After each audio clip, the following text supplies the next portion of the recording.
ဘာမှမပြောပါလောက်တဲ့မိသားစုအရေးကိစ္စကနေစစ်ပွဲကြီးထဖြစ်ပြီးတိုင်းပြည်ပျက်စီးသွားတဲ့အထိဖြစ်ပွားခဲ့တယ်ဆိုတာကိုသင်တို့သိခဲ့လားထိုသမိုင်းအကြောင်းအရာတွေကိုသိချင်ရင်တော့ကျမရဲ့ဗီဒီယိုလေးကိုအဆုံးထိနားဆင်ပေးဖို့ဖိတ်ခေါ်ပါတယ်တက္ကရာ943တစောင်းမုံလပြည့်နေ့မှာဟန်တာဝရီစင်ဖြူများရှင်သခင်ဘရင်တော်မင်းတရားကြီးနှက်ရွာဆန်တော်မူတယ်သားတော်ကြီးအိမ်ရှိဆန်နန္ဒဘရင်ဟာတစောင်းမုံလပြည့်ကျော်9ရက်တနင်္ဂနွေနေ့မှာနန်းတက်တော်မူတယ်အဲ့ဒီနေ့မှာပဲနန္ဒဘရင်ရဲ့သားတော်ကြီးမင်းကြီးစွာကိုမဟာဥပရာဇာဆိုတဲ့အမည်နဲ့အိမ်ရှိအရာပေးခဲ့တယ်နန္ဒဘရင်ဖျားငါးစုဓာတ်ရက်ကနန္ဒဘရင်ဟာဘရင်နောင်ရဲ့သားတော်အိမ်ရှိမင်းဖြစ်တယ်ဘရင်နောင်လွန်တဲ့အခါမှာဟန်တာဝရီထီးနန်းကိုစိုးစံအုပ်ချုပ်တယ်73နှစ်သားအရွယ်ကပဲခမဲတော်ဖြစ်သူနဲ့စစ်ပွဲတွေမှာအတူဆင်နွှဲခဲ့သူလည်းဖြစ်တယ်စီရေးအရာမှာထူးချွန်တဲ့မင်းတစ်ပါးဖြစ်တော်လ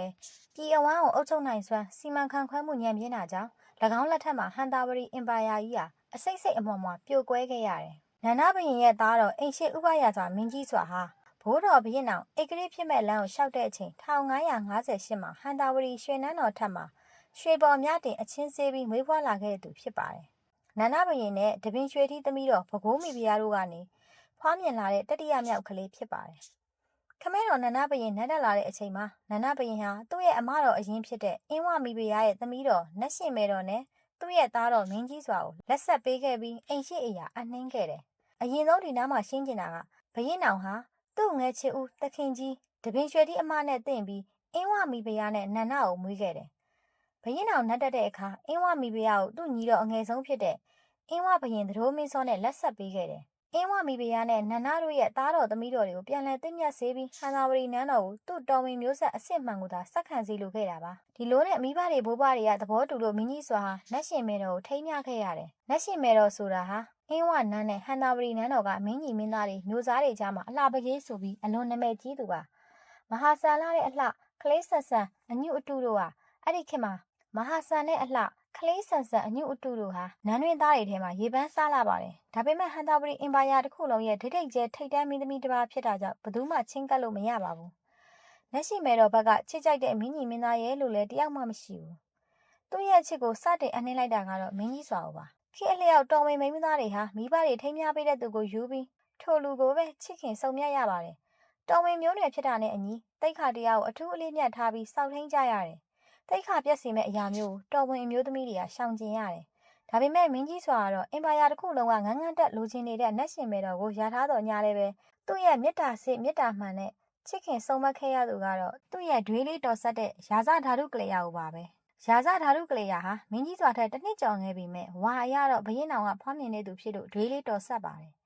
ဘရင်နောင်ဟာဓာတုကလေးယာလေးရဲ့သွင်မြေကိုချစ်ခင်လွန်းတဲ့အတွက်သူ့ရဲ့မဲတော်ကိုပါမိဖုရားကြီးတစ်ပါးဖြစ်တင်မြှောက်လိုက်တယ်ဇင်းမဲစားနော်ရထားမင်းစောဆိုသူကလည်းဓာတုကလေးယာရဲ့နောင်တော်ကြီးအရင်ခောက်ပါဘရင်နောင်ဟာသူတက်ရှိထင်ရှားရှိစဉ်ကတည်းကဓာတုကလေးယာကိုတပင်နိုင်မင်းသမီးဖြစ်ထားရှိခဲ့တယ်ဒါကြောင့်ပဲရာဇဓာတုကလေးယာဟာဘယ်ယောက်ျားသားကိုမှတိတ်တိတ်ချာချာမမြင်ဘူးသူ့အရှိန်ဝါနဲ့ဂုံသိမ်းဟာကြီးမားလွန်းပြီးအင်မာယာတစ်ခုလုံးမှာရှိတဲ့မိန်းမသားတွေထဲမှာအမျက်ဆုံးမိန်းမအဖြစ်နဲ့သတ်မှတ်ခံထားရသူပါတပင်နိုင်ဖြစ်သတ်မှတ်ထားတယ်ဆိုတာဘယ်မင်းကြီးမင်းသားညီတော်သားတော်တွေနဲ့မှပေးစားခြင်းမရှိပဲနောင်တက်လာမဲ့ဘရင်လက်ထက်မှာမိဖုရားကြီးတန်းမြောက်ဖို့ပဲဖြစ်တယ်ဒါကြောင့်လဲဒီလိုမြင့်လွန်လှတဲ့ပန်းကိုဘရင်နောင်ရှိစဉ်တဲ့ကမင်းကြီးစွာကမော်ဖူးခွင့်တောင်မရခဲ့ပါဘူးသို့တော်ညာလဲမြင်ကလေးကချစ်ခင်ဆုံမခဲ့တဲ့အတွက်ရင်ထဲမှာအချစ်စိတ်ကတော့ကင်းရောက်နေခဲ့ပါတယ်နောက်တော့မိဘတွေရဲ့အလိုအရနတ်ရှင်မဲတော်နဲ့လက်ဆက်ခဲ့ရပေမဲ့သူဟာနတ်ရှင်မဲတော်အပေါ်မှာရင်မခုံပဲမမီတဲ့ခက်ခဲလာတဲ့အရာကိုပဲစုခူးချင်ခဲ့တာပါဟန်နာဝရီရဲ့ဒုတိယအစွမ်းထက်ဆုံးလူဖြစ်လာပေမဲ့သူဟာဓာတုကလေးယာကိုအာဓမသိမ့်ပိုက်ခဲ့ခြင်းတော့မပြုတ်သေးပါဘူးသူကြောက်ရတဲ့သူ့အဖေနန္ဒဘရင်ငုတ်တုတ်ကြီးရှိနေတာကတကြောင်ဂုံတိတ်ခါဆိုတာတွေကိုငဲကွက်ရတာတကြောင်ကြောင့်သူချစ်တဲ့ဓာတုကလေးယာစီကိုမြစ်တာစာတွေပို့တာကလွဲပြီးကြံတာမတတ်နိုင်ခဲ့ပါဘူးနှမတော်ခင်မနှောင်းဝတဆင့်ဓာတုကလေးယာရဲ့အထိန်တော်တွေကနေတဆင့်ဓာတုကလေးယာစီကိုအချစ်ကြောင်းဖွဲ့တည်ထားတဲ့ရတုတွေကိုအမြဲပို့ဆက်စေတယ်ဓာတုကလေးယာဆိုတာကလည်းအချစ်ဆိုတာကိုဖြူသလားမဲသလားမသိမူးလို့တောင်မရှူဘူးပေမဲ့အသက်20ကျော်ကအရွယ်ဆိုတော့ဒီလိုခဏခဏပို့ခံရတဲ့နောက်မှာအနှဲငယ်တော့ရင်ခုန်လာတာပေါ့ဒါပေမဲ့ဓာတုကလေးယာဟာငယ်ကလေးကတရားဓမ္မတွေနဲ့မွေ့လျော်တဲ့မင်းသမီးဖြစ်နေပြန်တော့ဒီအချင်းရာတွေကဘလို့မှမသိတော့ကြောင်းစင်ကျင်သုံးသပ်မိတယ်လေသူဟာမင်းကြီးစွာရဲ့အချစ်ကိုလက်ခံလိုက်ရင်ဖြစ်လာမယ့်အကျိုးဆက်ကိုသိတာပေါ့ဒါကြောင့်သူဟာညှင်းလွတ်ပါတယ်တချို့ကလည်းပြောကြတယ်ရေးကြတယ်လက်ရှင်အောင်ရှိလို့ဓာတုကလေးယာကမင်းကြီးစွာကိုညှင်းတာဆိုပြီးဘယ်နဲ့လက်ရှင်အောင်ရှိလို့ဟုတ်ပါစားဒီနေရာမှာလက်ရှင်အောင်ရဲ့မွေးသက်ကလေးကိုအယူ2မျိုးရှိကြတယ် ရာဇဝင်အလာမှာ1588 89ဝန်းကျင်အနောက်ဖက်လွန်ကနောင်တော်လို့ခေါ်တာရဲ့နက်ရှင်နောင်အဖေတောင်ငူမင်းရဲ့တည်ရသူတို့စုံတွဲလက်ဆက်တာကိုချင့်ချိန်ကြည့်ရင်နက်ရှင်နောင်မွေးသက်ကြရ1582 83ဝန်းကျင်ဖြစ်ရမယ်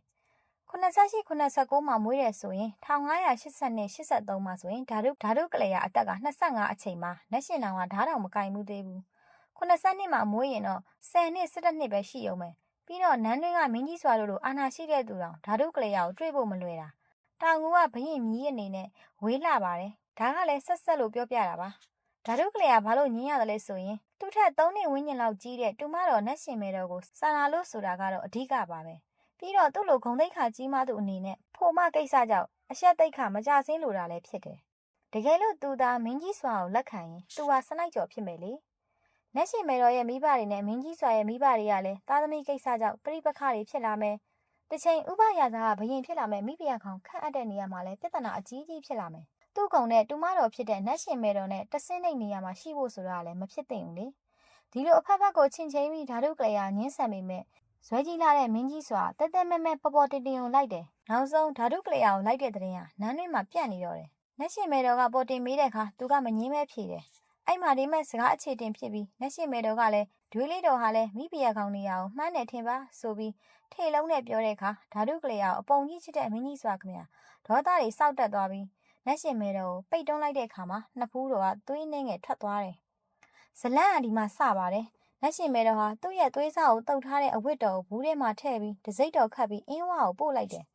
ဒီမှာပဲတနာစရာကောင်းတာကအင်းဝါဘရင်ကသတို့မင်းစောပါသူ့အနေနဲ့နောင်တော်ဘရင်အောင်လက်ထက်မှာစစ်ပွဲပေါင်းများစွာကိုဦးစီးတိုက်ခိုက်ပြီးအနိုင်ရခဲ့သူပေါ့ပေါင်ကိုလှန်ဆိုင်နေတာတောင်ဂီးမဆိုင်ပဲတိုက်ပွဲပြီးမှလှန်ကိုနှုတ်တဲ့အထိတတိပြက်တိကောင်းလှသူလို့ကြော်စောတယ်သူ့အနေနဲ့တားရည်သမီးရဲ့ကိစ္စလောက်နဲ့အင်ပါယာပြိုကွဲသွားစေမဲ့စစ်ပွဲကိုမဆလို့တနည်းအားဖြင့်သူလေးစားချစ်ခင်ရတဲ့နောင်တော်နိုင်ငံတော်ကိုသူလည်းအတူတိဆောက်ခဲ့ရတာဆိုတော့မပျက်စီးစေလိုဘူးလေပြိပခမဖြစ်စေလိုဘူးပေါ့တားရည်သမီးရဲ့အခြေရေးကိစ္စနဲ့စစ်ဖြစ်ရတယ်ဆိုတာ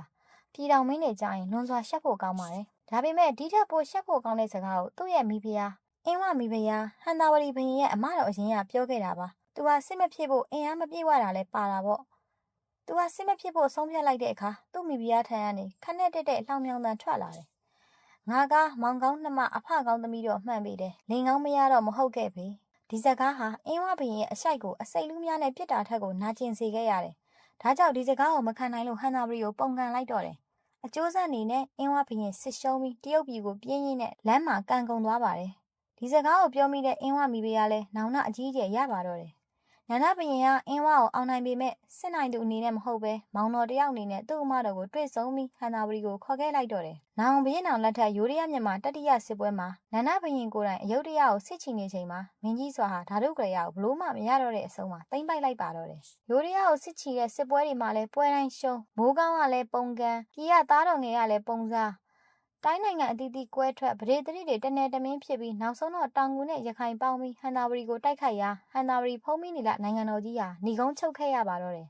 ။စကားလေးတစ်ခုကအဖြစ်ပြက်ကြီးများစွာကိုဖြစ်ပွားခဲ့တဲ့ဖြစ်ရက်လေးတစ်ခုပါပဲ။